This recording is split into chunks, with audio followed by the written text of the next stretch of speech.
आज हम बचे हुए विभक्ति के नियम को पढ़ेंगे। जैसे कि हमने अगले वीडियो में 2 से, 3 से, 9 से, 5 से विभक्त और 4 से विभक्त, 8 से विभक्त होने के नियम को पढ़े थे। अब हम 11 से विभक्त होने के नियम को पढ़ेंगे।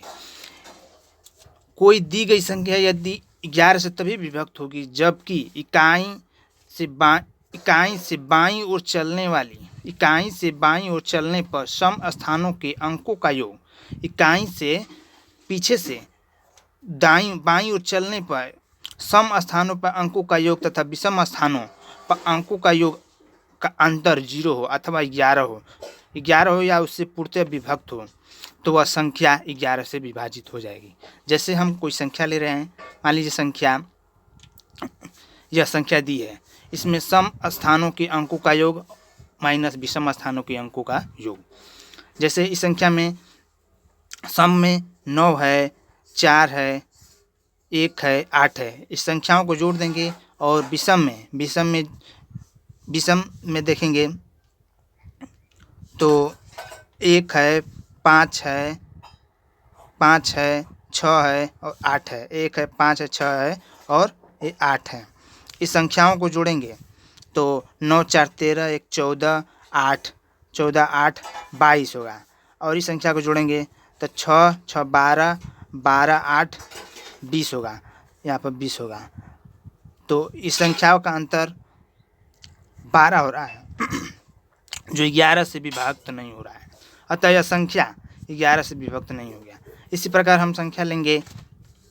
प्रकार अगली संख्या लेंगे जो ये संख्या दी गई है। इसमें विषम स्थानों के अंकों का योग माइनस सम स्थानों के अंकों का योग देखेंगे तो विषम स्थान पर 9 0 9 3 इन संख्याओं को जोड़ेंगे और सम स्थानों पर 6 7 6 2 इस संख्याओं को जोड़ेंगे तो 9 9 18 3 21 और 6 7 और 6 2 को जोड़ेंगे तो 21 होगा। अतः देख रहे हैं कि दोनों जोड़ने पर और उनका अंतर करने पर यह संख्या का मान 0 हो रहा है। अतः यह संख्या जो दी गई ये संख्या है यह 11 से पूर्णतः विभक्त होगी।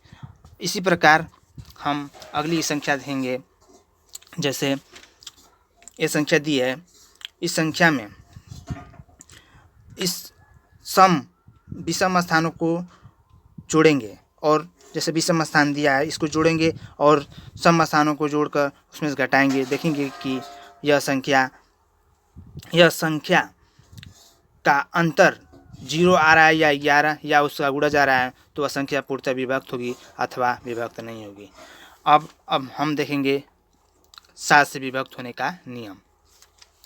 यदि इकाई अंक को छोड़कर 7 से विभक्त होने का नियम में यदि हम इकाई अंक को छोड़कर शेष बची हुई संख्या में इकाई अंक का दोगुना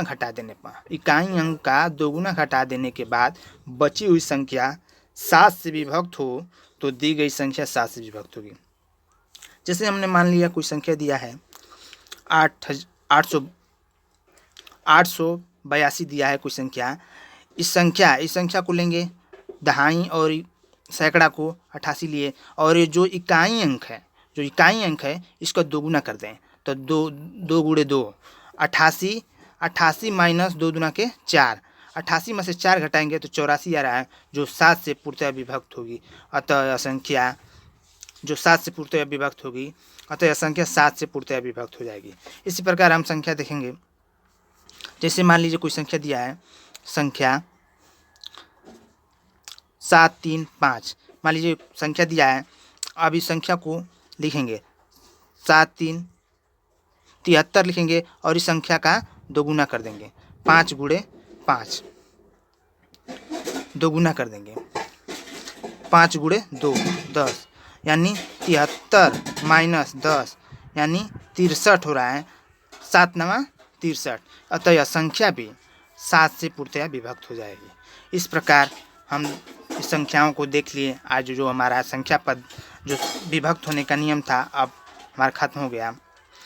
इस प्रकार अब हमारे चैनल पर बने रहें, हम आपके लिए और भी वीडियो लाएंगे।